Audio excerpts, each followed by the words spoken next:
चीजें क्लियर हो जाएगी ठीक तरीके से। आयुषी शर्मा, आप लोग लेट आते हो तो दिक्कत होता है। चलिए देखिए क्या कहता है कि द जुडिशरी ये यहाँ देखिए, ये वी वाला पोर्शन जो है ना, ये वाला यहाँ ये हम पढ़ रहे हैं, ठीक है। Correct, the judiciary in Indian derives, the judiciary in India derives it's power and function from the constitution. ये देखिए, ये पहले ही लाइन में बहुत बड़ी बात इन्होंने कही है। कहता है कि the judiciary in India derives it's power and function from the constitution. इस बात को समझने के लिए आपको बहुत अच्छे तरीके से कॉन्स्टिट्यूशन के पूरे स्ट्रक्चर को समझना पड़ेगा कि आखिर ये कॉन्स्टिट्यूशन क्या है। जब आप जूरिस्प्रूडेंस पढ़ेंगे तो इसी टर्म को अलग अलग जो जूरिस्ट हैं वो अलग अलग नाम से बताते हैं। मैं बाद में इस पे बात करूंगा यदि जरूरत महसूस होगी मुझे। तो फिलहाल के लिए आप इतना समझिए कि इस पूरे देश में सबसे पावरफुल कौन है? क्या लगता है आपको सबसे पावरफुल कौन है? पार्लियामेंट है या जुडिशरी है या प्रेसिडेंट साहब है? कोई बता सकते हैं? कॉन्स्टिट्यूशन। सबसे ज्यादा पावरफुल कौन है? पार्लियामेंट है, एग्जीक्यूटिव है, मतलब प्रेसिडेंट है, या जुडिशरी है? कोई नहीं है सर, तीनों तक सेम लेवल पे हैं और तीनों जो है कॉन्स्टिट्यूशन से अपनी पावर ड्राइव करते हैं सर। दूसरे कोई और बताना चाहेंगे? लेट्स हैव डिस्कशन मैन, कोई दिक्कत नहीं है। गलती होगा तो गलती, उसके लिए सजा नहीं है, कोई दिक्कत नहीं है। अब 10 बार पूछोगे 10 बार मैं बताऊंगा। सर मुझे लगता है जुडिशरी ऊपर रहेगी। जुडिशरी ज्यादा, मतलब पावर ज्यादा है इनके पास, राइट जी, पावरफुल। ऐसा क्यों लगता है आपको? कुछ रीजन होगा इसके पीछे? मतलब अभी तो मेरा यही सोच है सर कि कोई बात नहीं, कुछ भी लीगल अगर कोई दिक्कत होती है लीगली तौर पे, जैसे प्रेसिडेंट ने कोई लीगली कुछ गलत कर दिया है तो वो उसको जुडिशरी ही हैंडल करेगी। और पार्लियामेंट में भी अगर लीगली कुछ गलत हो रहा है, जैसे पिछली क्लास में मैंने बात की थी कि कोई क्राइम हो जाता है, अगर पार्लियामेंट में कोई इलीगल चीज हो जाती है तो उसको भी जुडिशरी ही हैंडल करेगी। तो मुझे लगता है कि इस हिसाब से जुडिशरी, और वैसे ओवरऑल स्ट्रक्चर देखें सर तो जो आम पब्लिक है, जो हमारी मतलब जनता है, वो उसका ज्यादा भरोसा सर जुडिशरी पे ही ज्यादा भरोसा करती है। तो यहाँ से भी मुझे ऐसा लगता है कि वो ज्यादा किसी और को कुछ बोलना है? आप बोल सकते हैं, डिस्कस कर सकते हैं, कोई इशू नहीं है, हमारे पास टाइम की कमी। यस सर, बताइए। कॉन्स्टिट्यूशन होगा क्योंकि सर ये तीनों की पावर कॉन्स्टिट्यूशन से ही ड्राइव्ड होती है। बिना कॉन्स्टिट्यूशन के ये तीनों कुछ नहीं है। ठीक है, और कोई? कॉन्स्टिट्यूशन तो ऑप्शन ही नहीं है ना सर। नहीं, कोई बात नहीं, इनको बोलने दीजिए, कोई दिक्कत नहीं है, सारे लोगों को बोलने का अधिकार है। किन्हीं को और बोलना है तो बोलिए।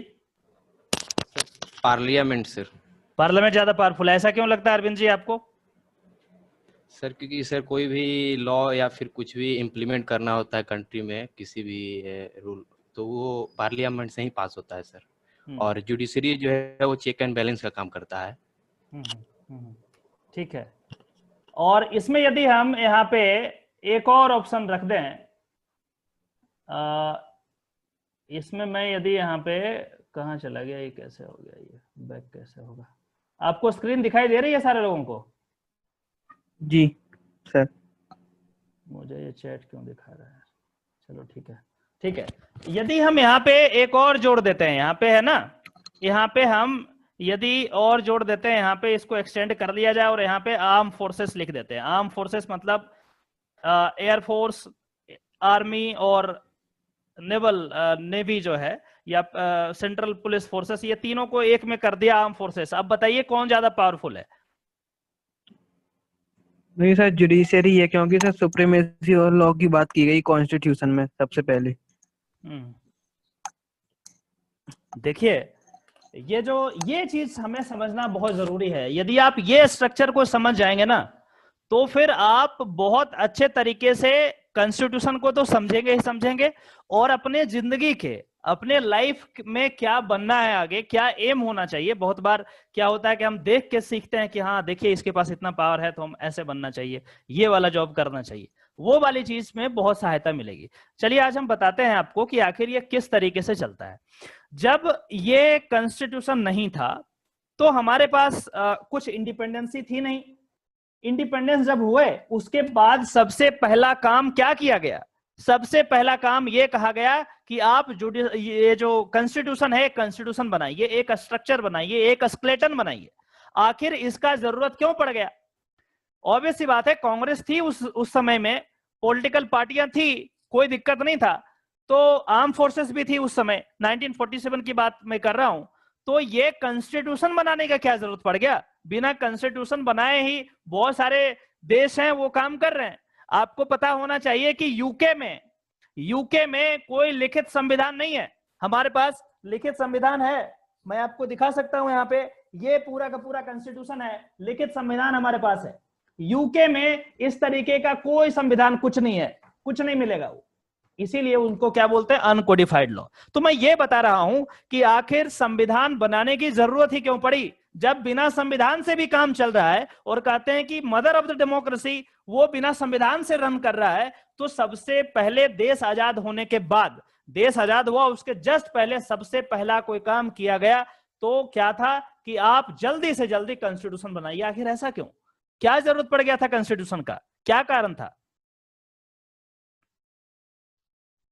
देखिए किताब में बहुत सारी चीजें मिल जाएगी आपको, ठीक है, वैसे ही आप बात कीजिए, कोई इशू नहीं है। टाइम का हमारे पास कंस्ट्रेंट नहीं है, मैं बार बार रिपीट कर रहा हूं, अभी बहुत टाइम है। जिससे क्राइम कम हो, जिससे क्राइम कम हो, ठीक है, ठीक है, चलो आपके लेवल पे रोड मैप प्रोवाइड करना, ताकि हर चीज एक अच्छे तरीके से, मतलब सोफिस्टिकेटेड तरीके से सब चीज चल पाए, देश को चलाने में आसानी हो। ठीक है, मैं आपको एग्जांपल देता हूं। जैसे एक व्यक्ति दूसरे से यदि कॉन्ट्रैक्ट करता है, ठीक है, कुछ खरीद बिक्री की बात करता है, ठीक है, मैंने ये बोतल कल इसको खरीद के लाया, ये कोई जूस है इसको लाया, तो मेडिकल शॉप में जब मैंने ये लाया तो मैंने उससे कहा कि ये जूस मुझे चाहिए, उसने मुझे दिया। एक तरीके का क्या है, ये कॉन्ट्रैक्ट है। अब इसके साथ साथ क्या है, यदि ये एक्सपायरी होगा तो मैं रिटर्न कर दूंगा उसको जाकर के। यदि इसमें कुछ और दूसरा प्रॉपर्टी होगा जो मैं नहीं चाहता था, जो इस पार्टिकुलर कंपनी के अगेंस्ट होगा, तो मैं जाकर के कंपनी से बदल सकता हूं इसको। या फिर कोई और भी डिफॉल्ट इसमें होगा तो मैं कंपनी को कांटेक्ट तो कर सकता हूं। हमारे पास कुछ ना कुछ स्ट्रक्चर तो है ना कि हाँ, हम यहाँ पे जाकर के फोरम पे हम क्या कर सकते हैं, रेमेडी ले सकते हैं। ये चीज एक बहुत ही बेसिक चीज मैं आपको बता रहा हूं। मान के चलिए कि आपने वॉशिंग मतलब क्लॉथ वॉश करने के लिए, कपड़ा धोने के लिए दिया, ठीक है, और वो कपड़ा धोने के बाद वो जब प्रेस कर रहा था तो जल गया आपका शर्ट जल गया। तो अब क्या करेंगे, क्या वो बंदा आपको पैसा देगा, जुर्माना देगा? कुछ इस तरीके की बातें करते हैं ना। बेसिकली मैं कॉन्ट्रैक्ट की बात कर रहा हूं। ये क्यों हो रहा है, क्योंकि जब आप कपड़ा देने जाते हैं तो एक स्लिप देता है वो, और उसमें लिखा रहता है कि इतना कपड़ा आपने इस डेट को दिया है और रिसीविंग डेट इस तारीख को है। मतलब ये चीज आपके पास क्या करेगा, एक कॉन्ट्रैक्ट के रूप में काम करता है कि देखिए मैंने ये कपड़ा दिया है और इस डेट को आप मुझे कपड़ा देंगे, और यदि जला दिए तो भैया कपड़ा तो आप दोगे क्योंकि आपने, मेरे पास रिसिप्ट है उसका। समझ में आ रहा है? तो इस तरीके से हम क्या करते हैं, एक पाथ पे चलते हैं। अब मान के चलिए कि यदि ये जो मैं बोतल लाया इसका रिसिप्ट नहीं होता, ठीक है, या फिर जो यदि आप कपड़ा दिए हैं उसको साफ करने के लिए, धोने के लिए, प्रेस करने के लिए, उसका रिसिप्ट आपके पास नहीं होता, तब ये डिस्प्यूट रिजोल्यूशन कैसे होता है, कैसे कर पाते आप? प्रॉब्लम होता है, हो सकता है सामने वाला इनकार कर दे कि नहीं दिया ही नहीं है, बहुत सारी चीजें हो सकती थी। इसीलिए इतना तो पता है कि जब भी हम बात करते हैं, जब हम एक से दो लोगों से, मतलब एक से ज्यादा लोग मिलकर के कुछ बनाना चाह रहे हैं, उसको सस्टेन करना चाह रहे हैं, तो हमें एक स्ट्रक्चर की जरूरत होती है, इतना तो पता है, ठीक है। वो चाहे कॉन्ट्रैक्ट आप बोल रहे हैं एक तरीके से या फिर कोई और नाम दे दें, उससे फर्क नहीं पड़ता। तो जब हमारा देश आजाद हुआ, जब हमारा जो देश आजाद हुआ, उस समय अलग अलग लोग थे, अलग अलग प्रकार के लोग थे, अलग अलग रिलीजन के लोग थे, हर एक तरीके का इशू हुआ था उस समय। तो उस सिचुएशन में सारे लोगों को एक साथ एक रास्ते पे रखना ये कोई छोटा मोटा चैलेंज नहीं था। इसीलिए आजादी के बाद जो है, आजादी का जब काम हो रहा था, तो सबसे पहला और सबसे बड़ा काम जो दिया गया था वो दिया गया था कि संविधान का निर्माण करें, कॉन्स्टिट्यूशन का निर्माण करें। वो इसलिए भी दिया गया था ताकि कोई ऐसा ग्रुप नहीं आ जाए जो कि बलवान हो, क्योंकि उस समय राजा रजवाड़ों का वो चलता था, उसमें उनके पास इतने लैंड होते थे कि फिर वो गरीब आदमी तो कभी वो ऊपर उठ ही नहीं सकता था, तो वो हमेशा उनका मोनोपोली रहता। इस तरीके से समाज जो है अव्यवस्थित था, उस तरीके से बिल्कुल स्ट्रक्चर्ड वे में नहीं था। तो हमें एक जरूरत थी एक कॉन्ट्रैक्ट की, हम कहें उसको बहुत ही सिंपल वे में, एक कॉन्ट्रैक्ट की जिसमें सारे स्टेक होल्डर्स का जो पावर है, सारे स्टेक होल्डर्स का जो ड्यूटी है, जो फंक्शन है, लायबिलिटी है, वो फिक्स करा जाए, उसको उसमें रखा जाए, ताकि इन केस ऑफ डिस्प्यूट, उसकी जरूरत तब पड़ेगी जब डिस्प्यूट होगा, और जब डिस्प्यूट होगा तो हम क्या करेंगे, हम इसी किताब को देखेंगे। जैसे डिस्प्यूट हुआ यदि इस बोतल को लेने में, तो हम क्या किए, उसके स्लिप को देखे, और आप जब कपड़ा देने गए तो डिस्प्यूट हुआ तो किसको देखे, आपने स्लिप को देखा, उसमें सारा चीज लिखा हुआ था। यहां पे यदि डिस्प्यूट होता तो क्या करते, तो इसीलिए हमें जरूरत था एक ढांचा का, एक स्केलेटन का, और यही कारण है कि सबसे पहले क्या बनाया गया, सबसे पहले कॉन्स्टिट्यूशन बनाया गया। ठीक है, दो क्वेश्चन आता है इसमें कि कॉन्स्टिट्यूशन बनाया गया, चलो बात समझ में आता है, लेकिन इससे पहले हजारों लॉ चल रहे थे जो ब्रिटिश पार्लियामेंट ने पास करे थे, जो कि इंडिया में एप्लीकेबल था। उन लॉ का क्या हुआ, वो लॉ क्या खत्म हो गए? कुछ ऐसे भी लॉ थे जिसको यूज करके भगत सिंह को फांसी दी गई थी, ये भी लॉ थे ना, क्या वो अपने आप खत्म हो गए? अभी हम पढ़ते हैं कॉन्ट्रैक्ट एक्ट पढ़ते हैं, आपका आईपीसी पढ़ते हैं, ये सारा 1872 1860 का बना हुआ है। तो आजादी तो हमें 1945-47 में मिली, तो ये तो बना हुआ पुराना, तो उसको अभी तक हम लोग क्यों फॉलो कर रहे हैं? बहुत तरीके का क्वेश्चन आने वाला है आपके दिमाग में। ठीक है, तो मैं बस आइडिया दे रहा हूं आपको, ताकि उस लेवल तक जाकर के आप सोच पाएं कि किस तरीके से चीजें काम करती है। ठीक है, तो उस समय जो है सारे लॉ को रिपील करना पॉसिबल नहीं था, क्योंकि यदि सारे लॉ को रिपील कर दोगे तो समाज में लॉलेसनेस आ जाएगा। एक ऐसा समाज जहां पे लॉ ही नहीं है तो क्या होगा, कोई भी किसी का रेप कर देगा, कोई भी किसी का चैन छीन लेगा, कोई भी किसी का मर्डर कर देगा, कैसे पनिश करेंगे उसको? इसीलिए ये ऑप्शन कि हम जो ब्रिटिश वाले लॉ थे सबको एक ही झटके में आजादी मिलते ही खत्म कर दें, ये प्लॉसिबल सॉल्यूशन नहीं था। अदरवाइज कोई एक ऐसा पीरियड होता जहां पे एकदम उत्पात मचा देते लोग, किसी के घर में घुस के किसी का रेप कर दिया, किसी का सामान ले लिया, किसी का मर्डर कर दिया, क्योंकि लॉ ही नहीं है, कैसे रेगुलेट करोगे? तो इसलिए जरूरी था वो सारा लॉ आगे चलते आया, और उसके बाद बोला गया कि देखो ये सारे लॉ तो चलते रहेंगे, लेकिन एट द सेम टाइम हम एक संविधान बनाते हैं, और संविधान में हम ये बताएंगे कि अब हमारा देश कैसा होना चाहिए, उसमें हम ढांचा डालेंगे, उसमें हम स्केलेटन डालेंगे लॉ का। और जितने भी लॉ जो पहले ब्रिटिश गवर्नमेंट ने बनाया है, यदि इस संविधान के प्रोविजन से कन्फ्लिक्ट में रहेगा, इसको यदि कन्फ्लिक्टिंग इन नेचर होगा, तो उन तमाम लॉज को खत्म कर दिया जाएगा।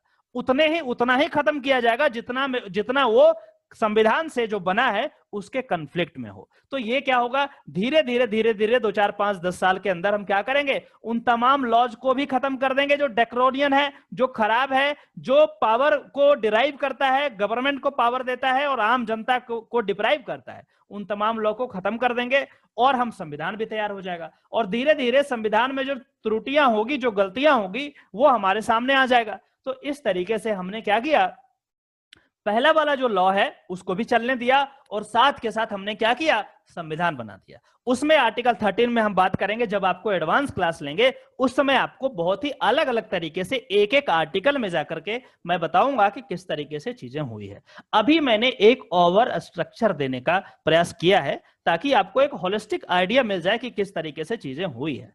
अब जो पहला लाइन कहता है कि the judiciary in India derives it's power and function from constitution, मतलब ये हुआ, ये जो हम बात कर रहे हैं कि एक जुडिशरी है, एक लेजिस्लेटिव है मतलब पार्लियामेंट है, एक एग्जीक्यूटिव है, तो ये तो है, समझ में आ गया, एक इंस्टीट्यूशन है, एक बॉडी है, मैंने मान लिया, सारे लोग मान लिए, लेकिन इसका पावर कहां से आएगा? ये पावर कहीं तो लिखा होना चाहिए। तो इसीलिए हमें क्या बनाना था, हमें पहले कॉन्स्टिट्यूशन बनाना था।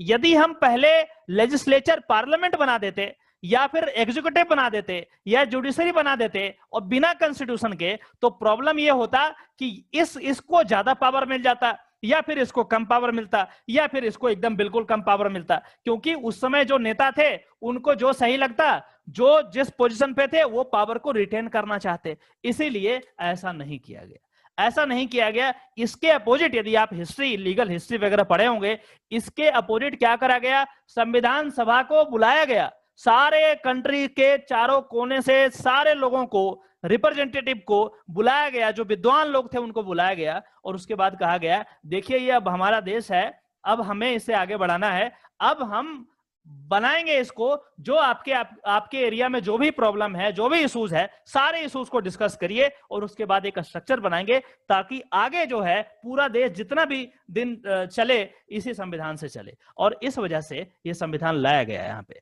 और यहाँ पे इन्होंने क्या किया, सारे इंस्टीट्यूशन के पावर एंड फंक्शन ड्यूटीज को फिक्स कर दिया कि ये यदि आप पार्लियामेंट होंगे तो आपका काम लॉ बनाना होगा, आप डिस्कशन करेंगे, लोकसभा राज्यसभा एटसेट्रा सारी चीजें होंगी, वो बाद में पढ़ेंगे, ये काम होगा। यदि आप एग्जीक्यूटिव होंगे तो जो लॉ पार्लियामेंट ने बनाया है, इसने बनाया है, उसको क्या करना है, उसको फॉलो कराना होगा। अब देखिए एक बात को समझिए, एक बात है principle of natural justice, principle of natural justice, ठीक है। प्रिंसिपल ऑफ नेचुरल जस्टिस कहता है कि यदि ये लॉ बना रहा है, यदि ये बंदा लॉ बना रहा है तो ये खुद इंप्लीमेंट नहीं कर सकता, इंप्लीमेंट करने वाला एजेंसी दूसरा होगा और उसको हम क्या कहते हैं, उसको कहते हैं एग्जीक्यूटिव।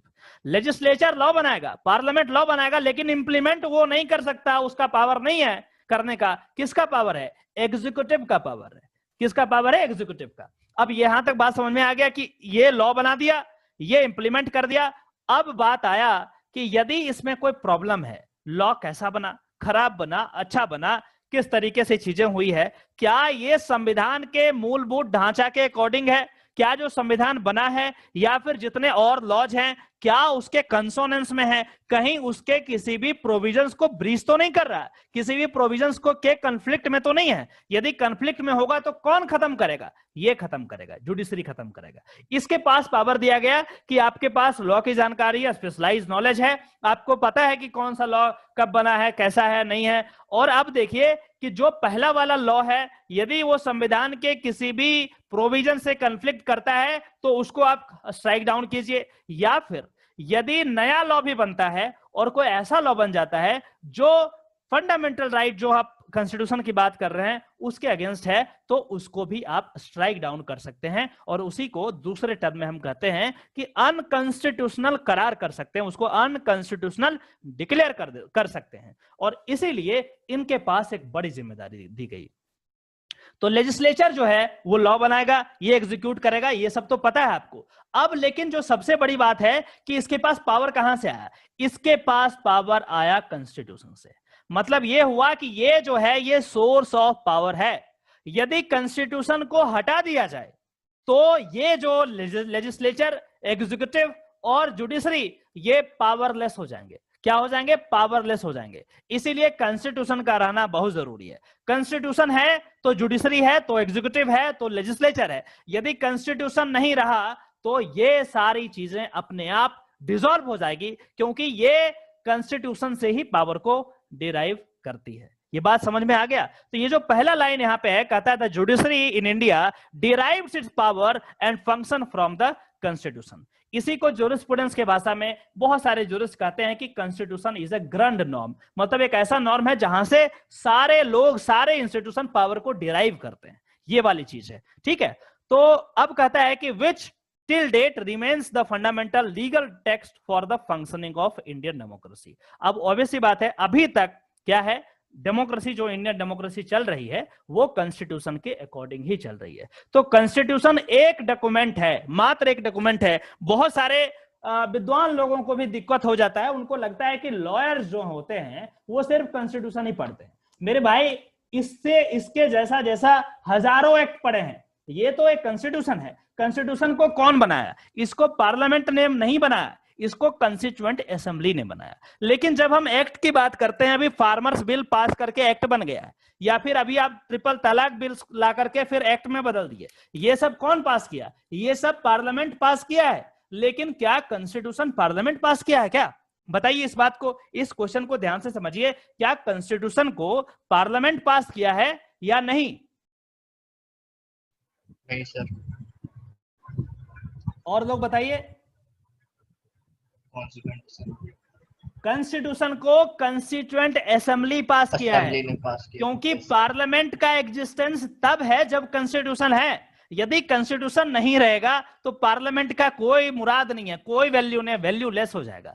इसीलिए यदि क्वेश्चन ये रहे कि जो एक्ट की बात हम करते हैं वो तो पार्लियामेंट पास किया है, तो इस एक्ट को पार्लियामेंट चाहे तो खत्म कर दे, लेकिन क्या कॉन्स्टिट्यूशन को पार्लियामेंट चाहे तो खत्म कर सकता है क्या? अरे जिस चीज को पार्लियामेंट पास ही नहीं किया हो उसको खत्म कैसे कर सकता है?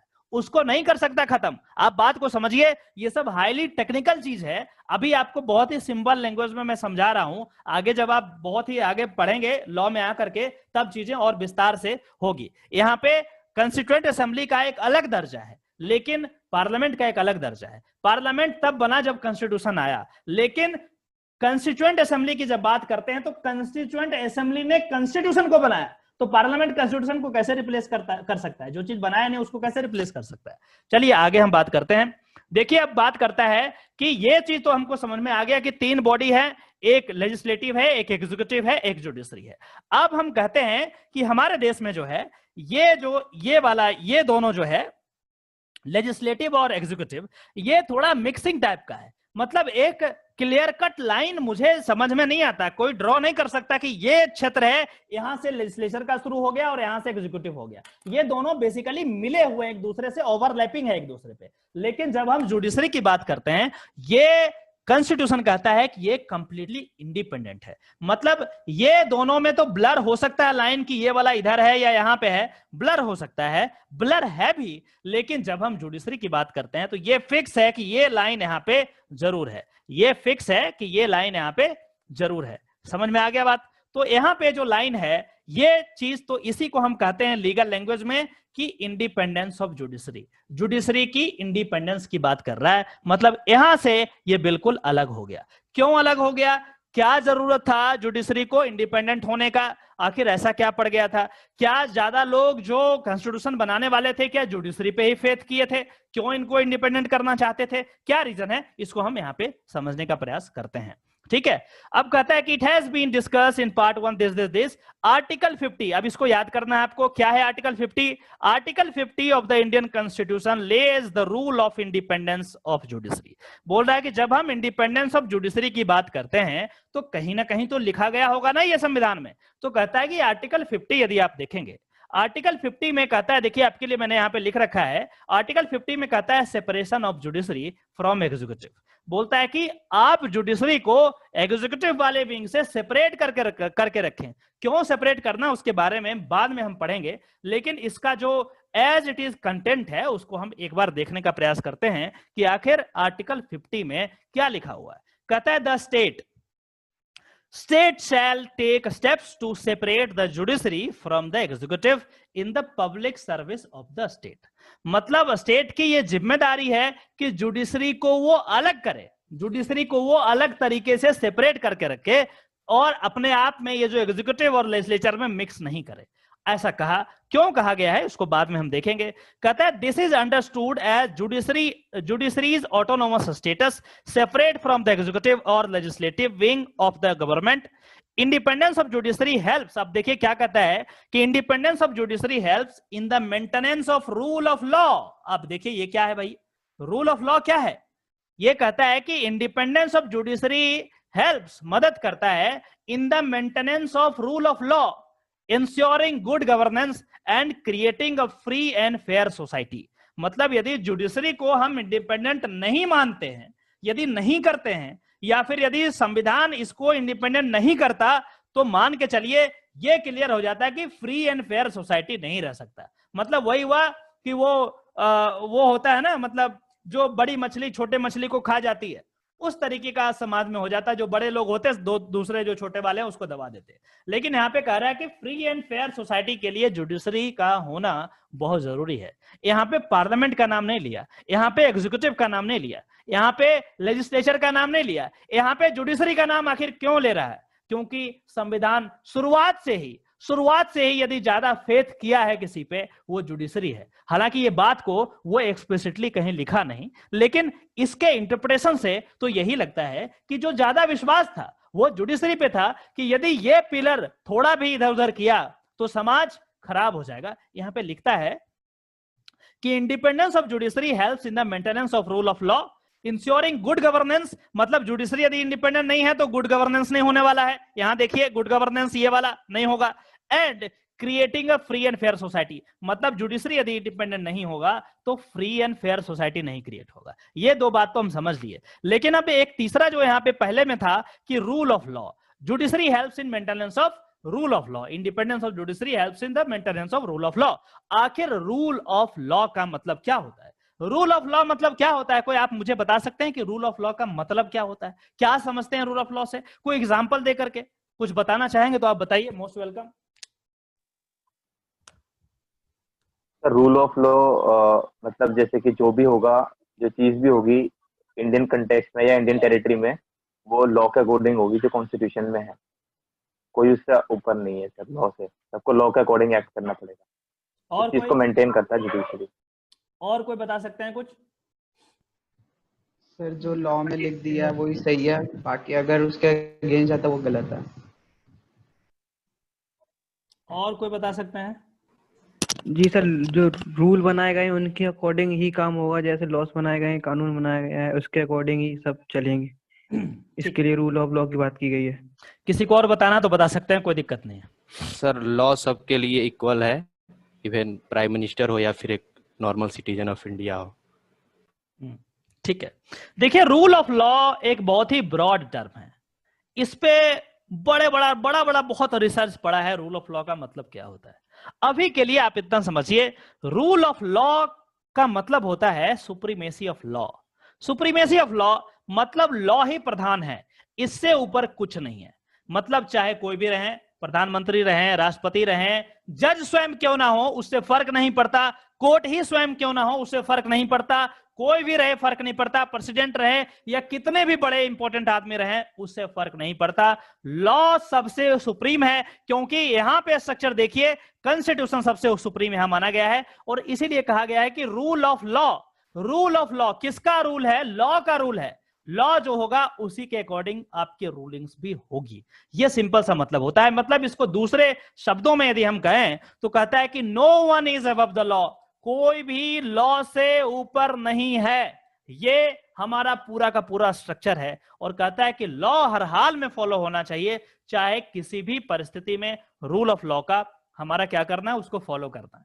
इसके अगेंस्ट मैं आपको रूल ऑफ लॉ समझाने के लिए कुछ और एग्जांपल देता हूं जो इसका डिविएशन है, जो इससे अलग जा रहा है, अलग ट्रैक पे, द रोड नॉट टेकन वाली बात होती है ना, वो वाली। जैसे अभी मैं आपको एग्जांपल देता हूं। एग्जांपल है आपका rule of man. Rule of man, rule of man is oppose to the idea of rule of law. अब रूल ऑफ लॉ यदि आप में से कोई नहीं भी समझा है तो कोई बात नहीं, थोड़ा देर वेट कीजिए, आप रूल ऑफ लॉ को अपने आप समझ जाएंगे। रूल ऑफ मैन मतलब यह हुआ कि मर्जी है भाई, व्यक्ति की मर्जी है। यदि मान के चलिए कि आप देख लिए कि ट्रेन पे एक मुस्लिम व्यक्ति गाय का मांस ले जा रहा है एक कटोरा में भर के, तो रूल ऑफ मैन कहता है कि जो आसपास के हिंदू हैं उसको मार दीजिए, उसको खत्म कर दीजिए, उसको लिंच कर दीजिए। ये हुआ रूल ऑफ मैन। मतलब आसपास के जो ट्रेन बोगी में जो लोग बैठे हैं वो क्या कर रहे हैं? अपनी मर्जी चला रहे हैं। वो क्या कर रहे हैं? उसको मार दे रहे हैं। झारखंड में केस आया था, पेड़ में बांध करके एक मुस्लिम व्यक्ति को लाठी से पीट पीट करके मार दिया गया। आप लोग में से जो जानकारी नहीं है वो जाकर के आप चेक कर सकते हैं। अभी महाराष्ट्र का केस था जिसमें 2 साधुओं को भीड़ ने क्या कर दिया? मार दिया लाठी से। पुलिस वहां थी, मारते मारते मारते इतना मारा कि वो दोनों साधु का डेथ हो गया। ठीक है, ये क्या है? ये एप्ट एग्जाम्पल है रूल ऑफ मैन का। मतलब जो व्यक्ति हैं, जो लोग हैं, उन्हीं का रूल है, वही जो चाहेंगे वही करेंगे। यदि वहां पे 50 लोग जो हैं ट्रेन पे बैठे हुए उस बोगी में, यदि वो ये डिसाइड करते हैं कि इसे मार दिया जाए तो मार दिया जाएगा। यदि वो गांव वाले झारखंड में जो थे वो यदि ये डिसाइड करते हैं कि इसको लाठी से मार दिया जाए क्योंकि वो कुछ होगा, उसका जो भी रीजन रहा हो, तो उसको मार देंगे। यदि महाराष्ट्र में भी 2 साधु का डेथ हो जाता है और यदि लोग चाहते हैं कि इसको मार दिया जाए तो मार देते हैं। ये क्या है? रूल ऑफ मैन का है। लेकिन जैसे ही आप रूल ऑफ मैन को आप खत्म करते हैं वैसा ही आ जाता है रूल ऑफ लॉ। मतलब ये हुआ कि किसी भी स्थिति में, चाहे वो ट्रेन वाला एग्जाम्पल हो, चाहे झारखंड वाला मैटर हो, या फिर महाराष्ट्र में साधु का लिंचिंग हो, इस सिचुएशन में चाहे कितना भी ग्रीवियस काम किया है, कितना भी ग्रेव काम किया है, कितना भी ये बहुत ही पैथेटिक काम किया है, उस सिचुएशन में भी रूल ऑफ लॉ कहता है कि आपको कोई अधिकार नहीं दिया है कि इस व्यक्ति को जो गलत किया है उसको आप मार दें। जैसे अभी निर्भया मैटर में जो एक्यूज, अब तो चले गए सारे लोग, फांसी लग गई, मान के चलिए यदि रेप हुआ, बहुत ही रूथलेसली रेप हुआ, इसमें कोई दो राय नहीं है, कोई डिनाई नहीं कर सकता इस बात से, लेकिन मैं आपको समझाना चाह रहा हूं कि रूल ऑफ मैन ये कहता कि जो रेपिस्ट थे उनको पत्थर से मार दो, बट रूल ऑफ लॉ कहता है कि रेप किया है वो कानून के नजर में गुनहगार है, तुम अपना काम करो, you are no one to interfere with the justice system, नहीं कर सकते आप इंटरफेयर।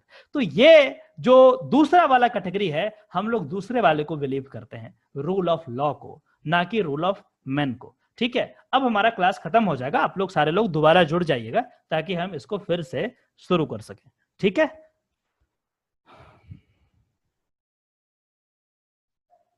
किसी को कुछ पूछना है?